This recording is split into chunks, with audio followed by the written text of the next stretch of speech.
traço C, espaço, abre aspas e fecha aspas, uma mensagem, C, fudeu, um exemplo, espaço, traço T, espaço 15 segundos.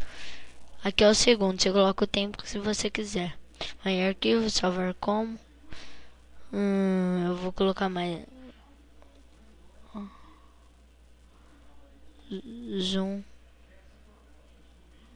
Ó, você vai ter que colocar assim, ó. Exemplo.bat. Entendeu? Exemplo. Ô, cara. Exemplo.bat. Já era. Aqui, ó. Você vai colocar um nome aqui no. Colocar. C. Fudeu. Ponto bate. Aí você copia. Ctrl C. Ctrl C.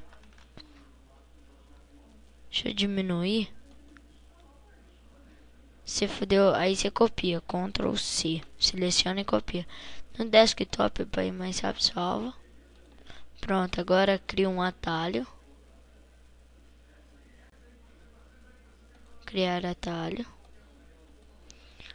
Coloca um ícone, né, no atalho.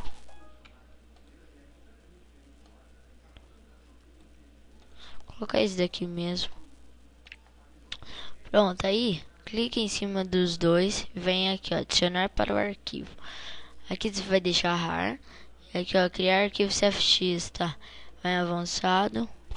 Opções CFX, C, dois pontos, que é o caminho absoluto. Executar após a extração, você vai digitar Ctrl V, o nome do seu vírus.bat. Vai adicionar atalho. Deixa aqui na área de trabalho, nome do arquivo de origem.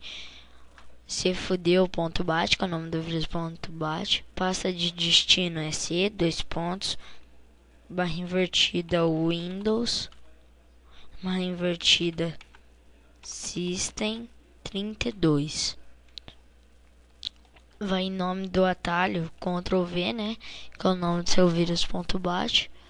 Vou aumentar a tela aqui, ó. Vou colocar zoom. Não sei se você tá vendo aqui, ó. Aí você vai deixar assim, ok. Aí métodos, ocultar tudo, atualizar, substituir todos os arquivos, ok e ok. Pronto.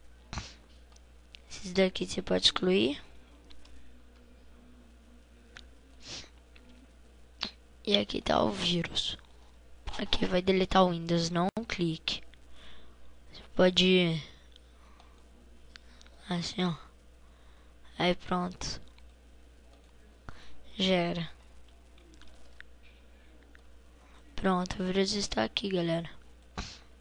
Aí só você mandar pela MSN, beleza? Tomara que eu tenha ajudado, galera. Falou.